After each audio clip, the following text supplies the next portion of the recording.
Those bells don't remind you of like a Christmas jingle or like a lullaby or That's something? definitely a Christmas jingle. Okay, yeah. I don't know who made that song, but It gives me Nutcracker vibes. yeah, or some kind of Christmas jingle. That's what it's. Hey, everybody, how's it going? Welcome, episode 2, Revolutionary Rhetoric. Episode 2, my friend. Episode 2. We're back for the sequel. We made it over the hump. That's it. Yeah. We'll see. There's probably plenty of other humps, but, at this point, once a week is not too bad. I think it's doable. Speaking of once a week, I don't think we really established that, but when are we uploading? When are we releasing? We record on Thursday, so we record once a week on a Thursday. I think so. As of right now, I uploaded the first video. It's up on YouTube, Revolutionary Rhetoric podcast. It is uploaded today, Thursday, as of the 21st of September. I don't know if that's going to be our upload date. I think just because that was our first video and we had to jump through some hoops, it might have took a little longer. Yeah. What do you think? What day should we? Yeah, that's a good question. So we record on a Thursday. The podcast is not uploaded yet, the audio version, but it will be tonight. So for all intents and purposes, by the time you're hearing this, it'll be available for you. Also, how would you hear it without knowing that? Because you downloaded it. You know when you got it. Tell me that I sent you. No, I don't know. If we're recording on a Thursday, I mean, the weekend is the prime time. It's possible we would have it up by like that Sunday evening. Yeah, Monday. I have weekends off, so that's when I could get all my stuff. I could probably make a promise that the audio version could be uploaded by Sunday. Got it. And I'll have the video version by Monday or Tuesday. There you go. I think that's yours adequate. took a little longer to edit than mine. Yeah, I think it took about 5 or 6 hours to do the full thing. How interesting do you think it is for people to just hear us talk about our editing technique? And God, they're probably already turned the fucking podcast Wait, no, come off. back. Wait, come back. No, we're don't talking. leave. We're talking about strikes. I've got candy. Strikes and the Lauren Boebert in Congress. We're talking about all kinds of stuff today. Yeah, we got controversial things going on today. What do you want to start with? Should we start with the strikes? Start with labor. Hot labor summer turning into hot labor fall. Hot labor summer. Hopefully evolving into hot labor forever. Oh my God. Oh Jesus. WGA strikes still ongoing. 5th month now, I believe. The SAG joined them like 2 months after, maybe. So they're in for or maybe 3 months after. They're in their 2nd month, I think. The Actors Guild. But specifically WGA started negotiations today, Thursday 9/21, I believe, and they're continuing on tomorrow. From the reporting that I've heard, it's there was one uncorroborated. I'm trying to remember this article I read. There was one uncorroborated CNBC reporter who was reporting that, and I'll have the links for these articles in the show notes below, the sources for these. He was reporting that things are going well and everyone's optimistic, but that if a deal is not reached by tomorrow, the WGA strike will continue on through to the end of the year at least, before negotiations continue. And yeah, for what it's worth, good. I don't really watch much anymore. I don't have time to watch TV or movies. I haven't been in the movie theater in over a year. So like, what do I care if no movies or TV shows are being made? 100%. That said, I want these people to get their jobs back and be paid. So, Oh, 100%. But like, if you don't want to default now, you want to take the best deal possible. Yeah. Because you're basically, these are one of the first strikes that have been happening in a long time. Major strikes, may I say. Sure. And you kind of want to set a standard, like we're not going to take anything less than what we deserve, and so we want to make sure that we get the best deal possible. And then for the further strikes from other, sectors of the economy, they're going to be like, hey, they did it. We're going to stand out to just like that to the very end. And if you're not going to give it to us, it's just like, that's just how it's going to be. Yeah, I mean, you want these people to get the best deal possible, especially because what they're striking about is really important. I mean, like, it may seem wage increases and like, benefits and stuff. That's kind of the old standby. That's like what people strike for. And that is important. I don't want to take away from that. But the AI stuff and kind of their like using their rights in perpetuity, not being able to like ever kind of cast an extra again, not be able to have to hire a writer again.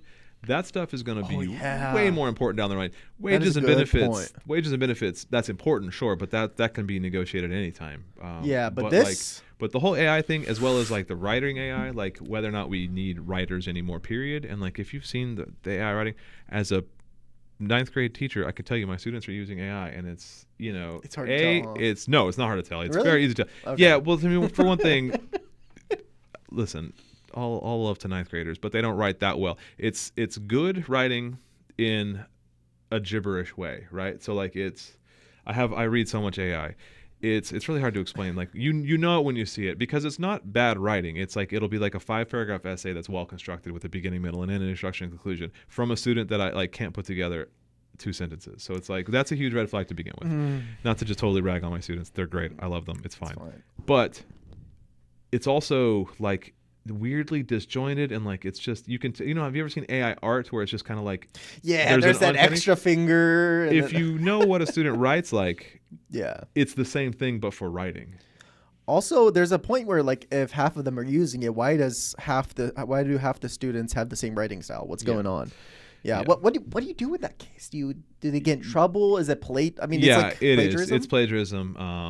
I mean, it's plagiarism. It's a form of plagiarism, and I think that there's a lot of we don't know what to do with that yet, because this is all untested waters, which is kind of it's cheating. It is cheating. It's 100% cheating. Although I have like done little demonstrations, and we have done workshops of like how to effectively use AI. I do encourage, like, I don't encourage the use of AI, but like it is a tool, and it's not going away. So like to learn how to use it effectively and to learn how to use it as kind of like a building block, a foundation, and then like as a first draft, and then rewrite again after that, or take elements from it. That's a whole thing we're kind of exploring as teachers. Is like we can't just write it off, because their students are using it. So if we can like find a way to use it like ethically and like in a positive way, that's going to be better than because just sweeping it on the rug and ignoring it's not going to solve any problems, because students are going to keep using it. 100%. I mean, in Marx's perspective as well, Marx doesn't think all the machines are taking over the jobs and all that. Actually, machines are making the jobs easier, and if anything, they should be helping the workers, but it's the way they're used to exploit the workers instead of giving the workers less laborious movement and giving them a little bit less time at work while still making the same pay. So I mean, you got to take the same perspective with AI as well. Yeah, 100%. So to bring us back to the WGA strike, is the reason this is so important is because this will kind of set the groundwork and set the tone and framework for like what that looks like forever going forward.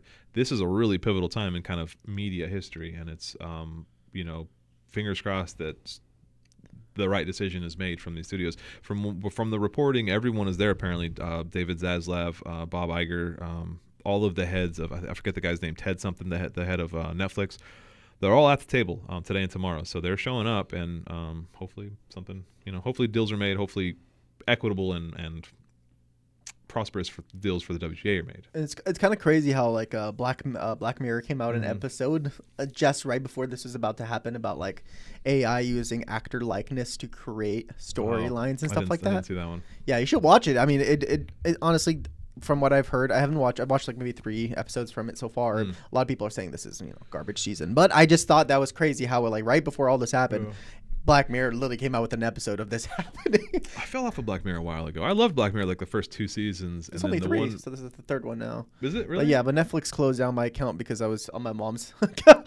Oh, you're an account sharer, eh? Yeah. Oh, no. Yeah. That's fine. I was gonna say, me and we have like a small friend group, and we each have like one account from like one of the streamers, and we just all have all of them now. Yeah. Because we just all share. Like I have HBO, somebody has Netflix Disney. Could be watching. They all could be watching. Big Netflix overlord is watching. Yeah. Google Netlord. YouTube. Netlord. Anyway, so that's the WGA strike update. Things are going hopefully well.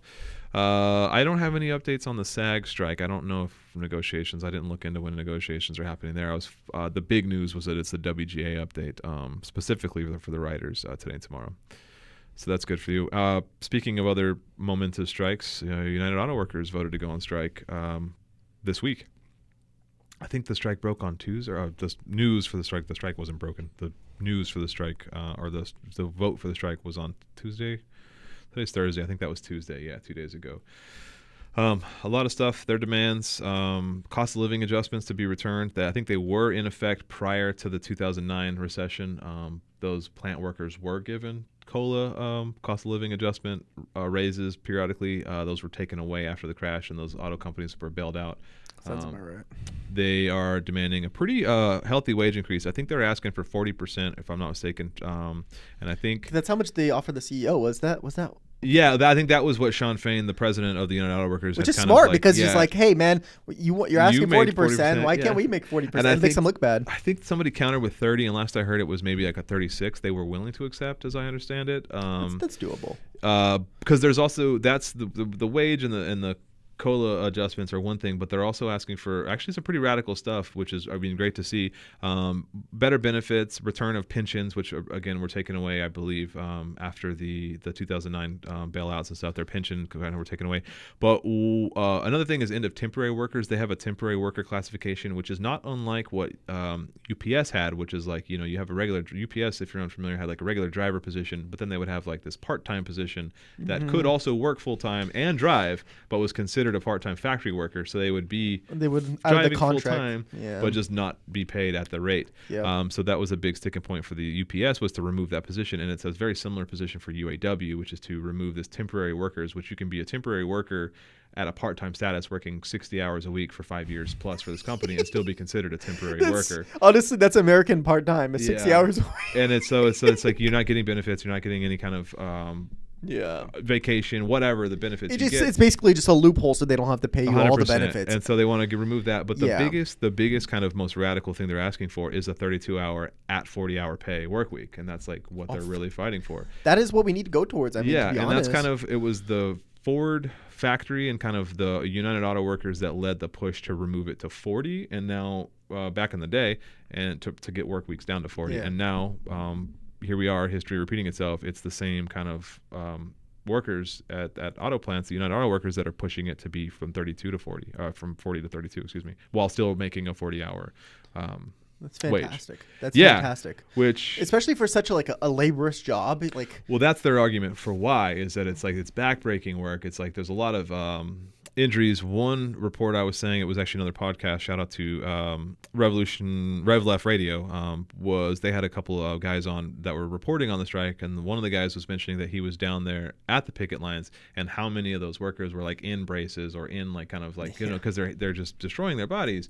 And so it's not unreasonable to say we are destroying our bodies for 30 plus years at 50 hours a week to like, for this company, what we should get in return is like the ability to kind of see our family and give our bodies a relax for, the work that you're putting in. Because it's, work is one thing that you're paid for. So say 40 hours of work for 40 hours of pay. But if that 40 hours is causing like harm to your body that is not quantifiable, then you should be compensated for that a little bit balanced as well, which would be a 32 to 40. So, I mean, they could easily make the argument. It's like, listen, we'll make the 40 hours worth of work for 32 hours, and we'll take the 36% increase, or take the 40% increase, and we stay at 40 hours. Those are like the two options. You know what I mean? Can you explain real quick COLA? Just the cost of living adjustment. So basically, like wages keeping up with inflation, because every year you don't get a raise, you actually get a pay cut. Yes. Or every year you don't get a raise that at least matches the inflation rate for the given year, you're taking a pay cut. I know, like from 2022 to 2023, it was like an 8% inflation increase, whatever. Did you get an 8% raise from 2022 to 2023? See, this may be a bad example. I did not. 2022 to 2023. I got a $2 raise. Okay, so that's a no. So no, it was. Well, I don't know how much you made to begin with, so I don't know. I guess that's actually it was pretty close. It was about 7%, but it wasn't because of inflation. It was because they're trying to bring us up to industry standards. Well, so we didn't even get a raise on inflation. Well, no. So my point is if you got a 7% raise and you actually got a 1% pay cut. Exactly. Yeah. So you're not actually making any more money. You're literally. I believe inflation was around 8%. I could be mistaken about that, but you get my point. I heard in August that inflation itself was 3.7%. Yeah. In just the month of August. So to put that in perspective, if you did not get a 3.7% raise in August, then you actually got a 3.7% yes, cut. I am losing money as it is. We are all losing money. So actually, my old school in Arizona did offer a COLA raise. So they did do that. It was nowhere near actually inflation. It was like 3.5% every year. That's what it's supposed to be. Yeah. So like it wasn't enough to keep up with inflation, but it was a helpful thing. Most businesses don't offer that. I mean, I worked at a job for years without ever getting a raise, which means that every year I got a pay cut. Yeah. And that's just the way it is. So that's one thing they want to bring back. COLA is just, if you ever hear that term, it just means cost of living. Yeah, that should just be a federal law. I know that in a lot of countries it is too, but for the most part. Oh, but I wasn't aware of that. Yeah, I think some countries in Europe have some law that somewhat keeps up with it. I can't remember which one, but I've heard a couple of them. I think maybe it was Finland. Okay. Can't remember, but that sounds right for like those countries. They have really good the social democracy. Yeah, countries. those social democratic countries. For Yeah. I mean, I'm not one to defend those countries. They're still built on the backs of like the global South. They're still capitalist countries, but they Yes. do have good social like safety nets for their workers. It's one and step for forward. It is. So It's one step I am forward. not a huge proponent of those countries, but I won't just totally rag on them when I hear stuff like that. It's a good way to like give people an example of what something could look like for certain things like minimum wage increases Yeah. or 4-day work weeks and stuff like that. Well, one couple just quick to close out for the strike news. Just a couple points of interest here. It is what's called a stand-up strike, so it's not all the entire union going on a strike at once. They're kind of doing it plant by plant, city by city. I think at this point it's about oh damn, I forgot the number of it, but it's only a couple of plants in a couple of cities, so it's only a few thousand workers at most that are currently on strike. And the reason for that is they can kind of ramp up strike action and negotiate, and if their negotiations aren't met, they can kind of twist the screws and close down another couple of plants in strike, and then another couple, and so they can kind of ramp up pressure as needed. So it doesn't deplete their strike fund like immediately, and it also gives them more cards to play. If your entire union goes on strike on day one, well, that was your card, right? You played your hand, and there's not a whole lot else you can do. You just hope negotiations go well. Yeah. If you do it this way, you can kind of you just ask individual locals to kind of step basically up. Reverse interrogation. I mean, like if you think of interrogation tactics, they're like, all right, we'll cut this finger off if you don't say anything. They cut it off. It's like, all right, we'll cut the other one off if you don't comply. But we're just reversing it around. Yeah. Some specifics. It's the Detroit Auto Companies, the big three is what they're called, that are the plants are being closed for, which is GM, Ford, and Stellantis, which is previously Fiat Chrysler. So they make Jeeps, Dodge, the Chrysler and Fiat cars. So those are the so crazy how and I think the majority of them are owned by BMW, or I might be going crazy. I don't know about that. I think Fiat is owned by BMW. I'm not sure. Okay, don't quote me on that. I don't know about that. Don't quote me on about that. I remember because I used to work at O'Reilly, so like you would always see the stuff. Maybe I'm getting my facts mixed up. I can't speak to that. I thought BMW was a separate entity. It's a German manufacturer, so I don't know. I think Fiat or Stellantis, I think, is Canadian. Volkswagen owns Skoda, which is Czech. Yeah. I think we're Polish. And I think Fiat Chrysler or Stellantis actually also owns the Peugeot or whatever it's called. Peugeot, the French. The French one. They own a couple others too. Volkswagen owns Lamborghini or Bugatti, I think. Maserati's also under this as well. Yeah, so that's a European car. Fiat's an Italian car. I guess Fiat's Italian too. It's a global corporation monopoly. Who knows? Oligopoly. So, couple. Let's see. So some negative news coming out of this is there's a lot of reports of like different companies, bosses and kind of talking heads really trying to undermine and kind of pit the working classes against each other regarding the strike. So the United States Steel Corporation, which is based in Illinois, has threatened to close a steel plant. They've said in preparation for the lack of necessity to be producing steel, because if there's no cars being made, then there's no steel. So they're like preemptively saying, well, we're going to close a steel plant as a threat to kind of put pressure back on the union workers to not strike, I guess, which is just like too premature and also kind of a dick move, just to be like, it's just petty, and it's just kind of, it's very, so I don't know, corporate tactic. When was with the recent law being passed, with Biden's recent law being passed with the whole, if unions are using anti-union union breaking methods like firing people and such, when does that take into place? Because isn't that like counting as something as a union breaking method? No, because it's a separate industry, it's a separate company, it's not a union itself, or it's not related to the union in any way. In fact, it's even a different state. It's this plants in Illinois, and they're just kind of musing on the fact that, well, true, because it is just totally different. And it's just talking, right?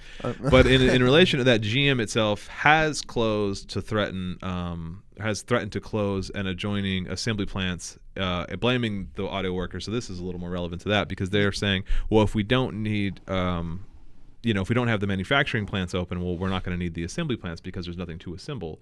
So they're kind of threatening, well, if you guys go on strike, we might have to close a couple more plants and lay off these, 1,500 workers. I think that is, and so that is a problem. So I don't know when that law went into effect, but if it's anything like the federal government, I imagine things take time. So it'd probably be like go into effect the next year. So maybe it's the beginning of 2024.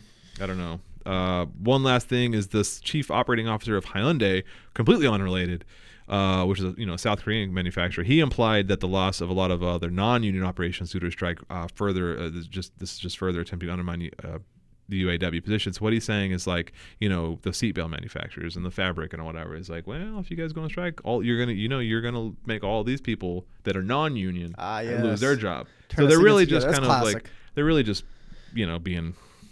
being corporations. Honestly, that is just classic. That's what they do. Is just like, well, if you strike, look at all these people you're gonna affect down the road. I mean, that's just classic corporate crap.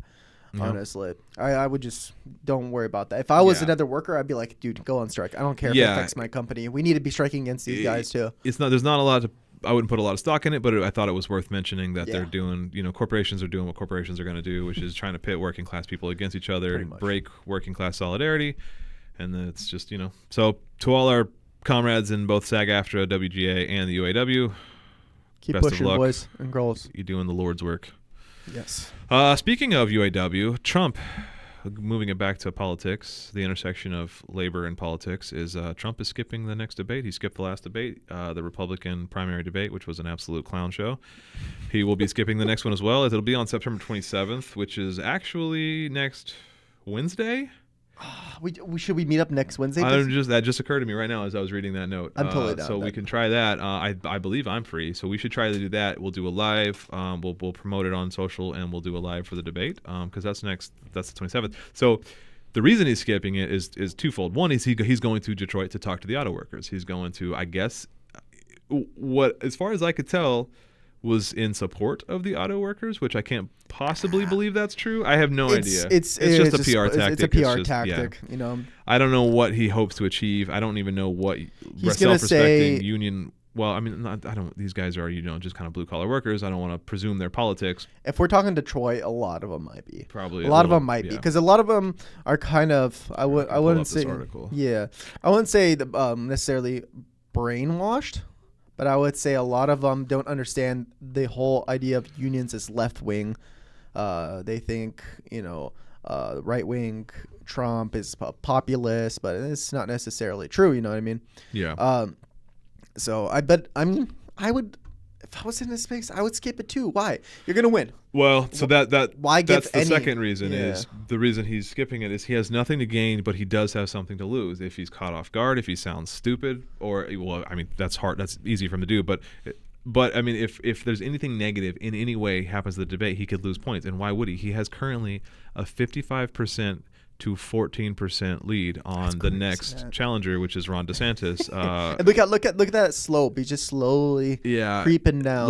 This was when? This was like early 2023. This was January. Remember, Ron stinky. There was a lot of us kind of were thinking could Ron DeSantis take Trump in a Republican primary? I mean, in January though, it was only like a 6 point. It made total sense. Yeah. But the moment this douchebag started talking, opening his mouth, you're like, oh yeah, this guy's a sociopath. People just realize what a weird, unlikable turd he is. Yeah, exactly. And for what it's worth, I mean, Trump is likable for maybe the wrong reasons, but he's still likable.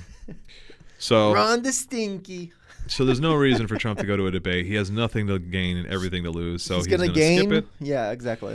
He's skipping the second Republican debate next week to give a competing address the same night in Detroit. Detroit. So it's no coincidence he's moving to Detroit to where the United Auto Workers are skipping. I think I maybe alluded. He's going to say a bunch of vague stuff to them. So I don't know. I think I saw one report from somewhere else that was he was going to talk to them. This is making it sound like it's unclear where he's speaking. So we'll have to kind of update that.